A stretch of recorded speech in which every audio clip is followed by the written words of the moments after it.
चीनच्या तिबेट प्रदेशातून आलेला पूर मंगळवारी नेपाळच्या रसुवा जिल्ह्यामध्ये पोहोचला। पुरामुळे तिमुरे बॉर्डर आउटपोस्टमध्ये तैनात असलेले 9 पोलीस कर्मचारी बेपत्ता झालेत। त्रिशूली नदीकाठी राहणाऱ्या लोकांना सतर्कतेचा इशारा दिला गेला आहे।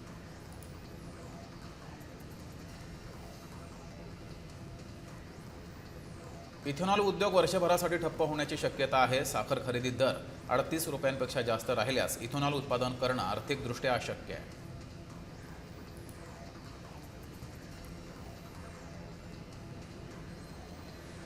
सरसंघचालक डॉक्टर मोहन भागवत यांचं अमेरिकेमध्ये उत्साहात स्वागत करण्यात आलं। संघाच्या शताब्दी दिनानिमित्त सरसंघचालकांचा 17 दिवसांचा अमेरिका, कॅनडा आणि ब्रिटन दौरा आहे।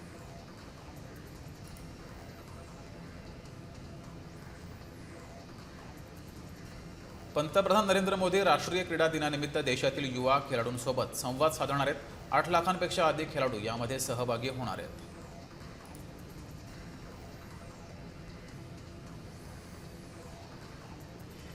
तेलंगणामध्ये बसनं ट्रकला धडक दिली। या अपघातामध्ये 6 प्रवाशांचा मृत्यू झाला तर 12 लोक जखमी झाले।